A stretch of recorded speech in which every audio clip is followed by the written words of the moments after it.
Bismillahirrahmanirrahim. Assalamualaikum warahmatullahi wabarakatuh. Bagaimana kabarnya hari ini anak-anak? Tetap semangat belajar dan tetap jaga kesehatan ya. Pada video ini, kita akan belajar mengenai struktur akuntansi pemerintah daerah dan persamaan akuntansi di pemerintah daerah. Baik, kita mulai yuk.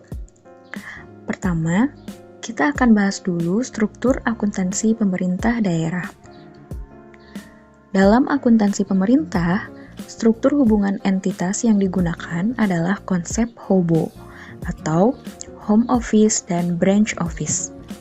Home Office berarti kantor pusat dan Branch Office berarti kantor cabang. Dalam struktur ini, yang berperan sebagai kantor pusat adalah pemerintah daerah yang direpresentasikan oleh PPKD. Apa itu PPKD? Pejabat Pengelola Keuangan Daerah. Dan yang berperan sebagai kantor cabang adalah SKPD atau Satuan Kerja Perangkat Daerah. Contohnya begini, misal untuk pemerintah Kabupaten Sumedang, home office-nya adalah Pemda Kabupaten Sumedang yang direpresentasikan oleh PPKD, yaitu Badan Pengelolaan Keuangan dan Aset Daerah atau BPKAD. Branch office-nya adalah SKPD yang ada di Kabupaten Sumedang, contohnya kecamatan-kecamatan, dinas-dinas seperti Dinas Pendidikan, Dinas Kesehatan, dan lain-lain, kemudian Satpol PP, dan lembaga daerah lainnya. Sudah bisa terbayangkan? Berarti, dalam satu PPKD itu terdapat banyak SKPD, betul ya? Nanti, laporan-laporan dari seluruh SKPD tersebut akan dikonsolidasikan oleh PPKD, sehingga menjadi laporan keuangan di tingkat Pemda, dan dilaporkan oleh entitas pelaporan, yaitu Pemda itu sendiri. Anak-anak, sebagai konsekuensi dari struktur akuntansi HOBO ini, transaksi antara PPKD dan SKPD dicatat menggunakan akun resiprokal, yaitu RK SKPD yang terdapat di bagan akun PPKD dan RK PPKD yang terdapat di bagan akun SKPD. Kedua akun ini adalah akun real. Nanti kita akan bahas lebih lanjut tentang akun resiprokal ini. Entitas akuntansi. Anak-anak, SKPD dan PPKD adalah entitas akuntansi. Apa sih entitas akuntansi itu? Entitas akuntansi adalah unit pemerintahan pengguna anggaran yang berkewajiban menyelenggarakan akuntansi dan menyusun laporan keuangan untuk digabungkan pada entitas pelaporan. Entitas akuntansi Pemda terdiri dari PPKD dan SKPD. PPKD melaksanakan akuntansi untuk transaksi level BUD atau Bendahara Umum Daerah, sedangkan SKPD melaksanakan akuntansi untuk transaksi level SKPD. Transaksi antar entitas akuntansi. Ada beberapa transaksi yang biasa terjadi antara PPKD dan SKPD, yaitu yang pertama, penyerahan UP atau GU atau TU. UP adalah uang persediaan, yaitu uang muka kerja yang bersifat pengisian kembali atau revolving. Setiap SKPD akan mendapatkan UP di awal tahun anggaran dari Bendahara Umum Daerah. GU adalah ganti uang, yaitu penggantian UP atau reimbursement. Nah, TU adalah tambah uang, yaitu tambahan uang persediaan guna melaksanakan kegiatan SKPD yang bersifat mendesak dan tidak dapat tercukupi dengan uang persediaan. Yang kedua adalah belanja SKPD dengan mekanisme LS atau langsung, yaitu belanja yang dananya mengalir langsung dari kas daerah kepada pihak ketiga. Contohnya, misalkan gaji pegawai negeri di dinas ditransfer langsung dari Bendahara Umum Daerah, tidak melalui bendahara pengeluaran yang ada di dinas. Yang ketiga adalah penyetoran pendapatan SKPD ke kas daerah atau PPKD. Yang keempat, pengembalian sisa UP ke PPKD. Jadi, uang persediaan itu kalau ada sisa harus dikembalikan. Kemudian yang kelima adalah mutasi barang daerah. Akun resiprokal. Nah, tadi sempat disinggung ya tentang akun resiprokal. Akun resiprokal adalah akun internal di pemerintah daerah yang menggambarkan hubungan keuangan di antara PPKD sebagai home office dan SKPD sebagai branch office. Jadi, akun resiprokal ini hanya dipakai jika transaksinya terkait antara PPKD dan SKPD ya. Akun resiprokal ada dua. Yang pertama adalah rekening koran Satuan Kerja Perangkat Daerah atau RKSKPD yang merupakan akun aset di PPKD. Yang kedua adalah akun rekening koran Pejabat Pengelola Keuangan Daerah atau RKPPKD yang merupakan akun ekuitas di SKPD. Akun RKPPKD merupakan akun ekuitas di tingkat SKPD. Kenapa? Karena SKPD merupakan cabang dari pemerintah daerah. Dengan kata lain, sebenarnya SKPD itu tidak memiliki ekuitas sendiri, namun hanya menerima ekuitas dari pemerintah daerah melalui mekanisme transfer. Akun RKPPKD ini akan bertambah bila SKPD menerima transfer aset seperti menerima SP2 DUP dan GU, menerima aset tetap dari Pemda, dan pelunasan pembayaran belanja LS atau menerima SP2D LS. Akun RKPPKD akan berkurang jika SKPD mentransfer aset ke pemerintah daerah, seperti penyetoran uang ke pemerintah daerah. Nah, ini adalah ilustrasi tampilan neraca dari SKPD dan PPKD. Kita lihat ya, di sisi SKPD, akun RKPPKD tampil di sebelah pasifa karena dia adalah bagian dari ekuitas.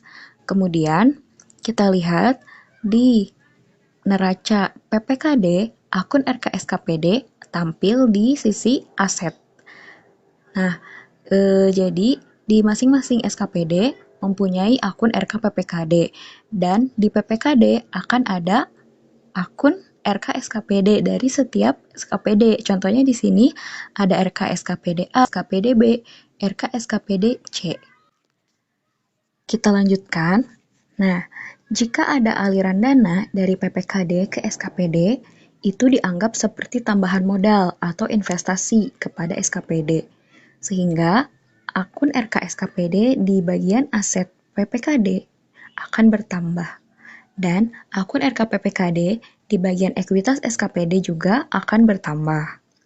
Sebaliknya, apabila terdapat aliran dana dari SKPD ke PPKD, SKPD dianggap telah mengembalikan modal atau investasi tersebut kepada PPKD, sehingga akun RKSKPD di bagian aset PPKD akan berkurang dan akun RKPPKD di bagian ekuitas SKPD juga akan berkurang. Itu tadi mengenai struktur akuntansi pemerintah daerah, yaitu struktur HOBO, Home Office dan Branch Office. Semoga bisa dipahami ya. Untuk pembahasan selanjutnya, kita akan bahas mengenai persamaan akuntansi pada akuntansi pemerintahan. Pertama, ayo kita ingat-ingat kembali anak-anak mengenai siklus akuntansi. Siklus akuntansi dimulai dari adanya transaksi ekonomi yang tercermin dalam dokumen sumber, kemudian dicatat ke dalam jurnal, diposting ke dalam buku besar, dibuat neraca saldo, lalu jika tidak ada penyesuaian, maka kita sudah bisa menyusun laporan keuangan. Nah, sebelum mencatat, kita perlu melakukan identifikasi transaksi terlebih dahulu. Bagaimana cara melakukan identifikasi transaksi? Langkah pertama, yaitu menelaah dokumen atau bukti transaksi, sehingga kita dapat mengetahui jenis transaksi. Apakah transaksi ini pengeluaran kas, penerimaan kas, pembelian barang, atau yang lainnya. Setelah kita mengetahui jenis transaksi, selanjutnya dapat menentukan bagaimana nih pengaruh transaksi tersebut ke dalam laporan keuangan. Nah, tapi untuk menentukan pengaruh transaksi terhadap laporan keuangan itu, diperlukan pemahaman tentang persamaan akuntansi. Yuk kita belajar. Apa itu persamaan akuntansi? Persamaan akuntansi merupakan gambaran dari posisi keuangan entitas atau neraca. Di sisi kiri menggambarkan harta yang dimiliki entitas, sedangkan di sisi kanan menggambarkan hak atau klaim atas harta tersebut. Persamaan akuntansi yaitu seperti ini. Aset sama dengan kewajiban ditambah ekuitas, atau aset sama dengan kewajiban ditambah ekuitas ditambah pendapatan dikurangi beban, atau aset ditambah beban sama dengan kewajiban ditambah ekuitas ditambah pendapatan. Nah, sisi kiri sama dengan sisi kanan. Jadi, kedua sisi ini ya, sisi kiri dan sisi kanan itu harus seimbang. Nah, kita lihat penjelasannya. Aset adalah sumber daya ekonomi yang dikuasai dan atau dimiliki oleh pemerintah daerah dan diharapkan memberikan kemanfaatan di masa yang akan datang. Kewajiban adalah utang yang timbul dari peristiwa masa lalu yang penyelesaiannya mengakibatkan aliran keluar sumber daya ekonomi pemerintah daerah. Ekuitas merupakan kekayaan bersih pemerintah daerah yang merupakan selisih antara aset dan kewajiban. Kemudian pendapatan adalah hak pemerintah daerah yang diakui sebagai penambah ekuitas dalam periode tahun anggaran yang bersangkutan dan tidak perlu dibayar kembali. Dan yang terakhir, beban adalah penurunan manfaat ekonomi atau potensi jasa dalam periode pelaporan yang menurunkan ekuitas. Persamaan akuntansi di PPKD. Anak-anak, dapat dilihat ya, persamaan akuntansi di PPKD yaitu aset sama dengan kewajiban ditambah ekuitas. Beberapa contoh akun yang ada di aset nih. Ada kas, piutang, persediaan, investasi, aset tetap, dan jangan lupa kalau kita itu punya akun resiprokal yang ada di PPKD, yaitu akun RK SKPD, dan akun aset lainnya. Kemudian untuk kewajiban, contoh akunnya adalah utang kepada supplier, utang perhitungan pihak ketiga, utang bank, dan lain-lain. Nah, untuk ekuitas, terdiri dari pendapatan. Pendapatan ini sifatnya menambah ekuitas. Dan beban itu sifatnya mengurangi ekuitas. Nah, kita masuk ke contoh soal ya. Perhatikan di contoh soal yang pertama. Bendahara Umum Daerah atau BUD menerbitkan SP2DUP untuk SKPD sebesar 50 juta rupiah. Nah, ini berarti dari PPKD mencairkan dana uang persediaan ya, diberikan kepada SKPD. Transaksi ini adalah transaksi aliran dana dari PPKD ke SKPD dalam bentuk transfer uang persediaan, sehingga pengaruhnya yaitu bagi PPKD, kas berkurang dan RKSKPD bertambah karena investasi PPKD di SKPD bertambah. Jadi, pada soal ini, transaksi hanya mempengaruhi sisi aset, yaitu kas berkurang 50 juta rupiah dan RKSKPD bertambah 50 juta rupiah. Penulisan dalam format persamaan akuntansinya bisa dilihat ya. Lanjut, soal yang kedua, membayar perjalanan dinas sebesar 10 juta rupiah. Nah, analisis transaksinya kira-kira seperti apa? Karena di sini membayar, maka kas di PPKD berkurang ya. Dan karena timbulnya beban, yaitu beban perjalanan dinas, maka ekuitas juga berkurang. Dari transaksi ini mempengaruhi sisi aset dan sisi ekuitas. Persamaan akuntansinya, kas di sisi aset berkurang 10 juta rupiah dan ekuitas juga berkurang 10 juta rupiah. Keterangannya bisa kita isi dengan beban perjalanan dinas. Selanjutnya, persamaan akuntansi di SKPD. Formatnya masih sama ya, aset sama dengan kewajiban ditambah ekuitas. Dalam kelompok aset, diantaranya terdapat akun kas, piutang, persediaan, investasi, aset tetap, dan lain-lain. Untuk kewajiban, kurang lebih sama seperti kewajiban di PPKD. Kemudian, yang membedakan itu di ekuitas. Jadi, selain akun pendapatan dan beban, ingat, di SKPD ada akun resiprokal, yaitu RK PPKD yang merupakan kelompok ekuitas. Kita lanjutkan ke contoh soalnya. Nah, SKPDA menerima UP atau uang persediaan dari PPKD sebesar 50 juta rupiah. Bagi SKPD, transaksi ini akan menambah kas karena kan SKPD menerima UP ya. Dan karena ini transaksinya dengan PPKD, berarti pasti ada akun resiprokal yang terpengaruh, yaitu akun RK PPKD. Karena saat ini kita sedang berada di sudut pandangnya sebagai SKPD. Nah, akun RKPPKD bertambah karena dalam transaksi ini aliran dana dari PPKD ke SKPD itu dianggap sebagai tambahan modal. Nah, karena RKPPKD bertambah, maka ekuitas pun bertambah.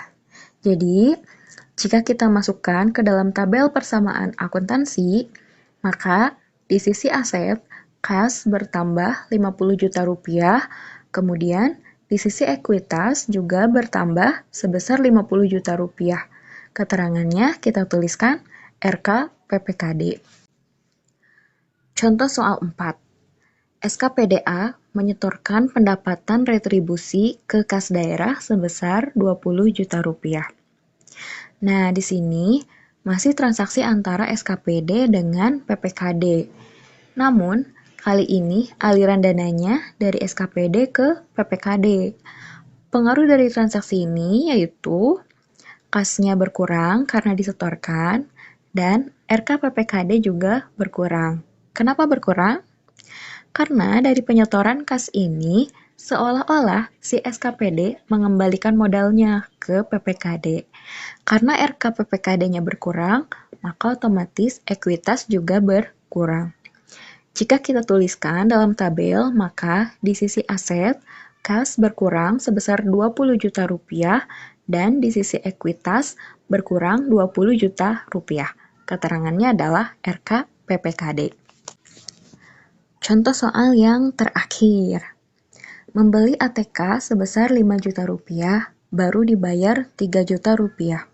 Nah, ini transaksinya nggak ada hubungannya nih dengan PPKD. Berarti kita tidak akan membawa-bawa akun RK PPKD.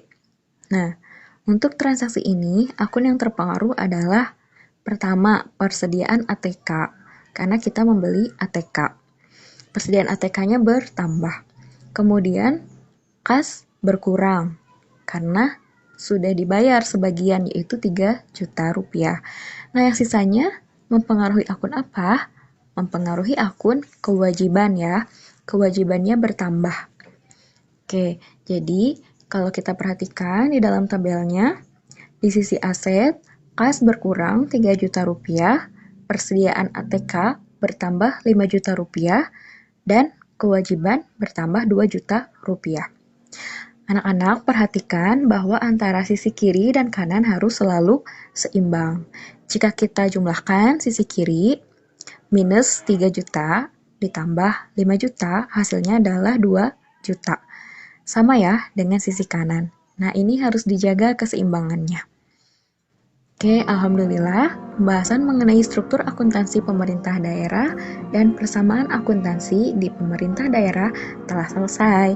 Semoga bermanfaat dan terus digali lagi ya, menambah referensi dari yang sumber lain, bertanya kepada guru sampai bisa memahami materi ini. Semangat belajar. Wassalamualaikum warahmatullahi wabarakatuh.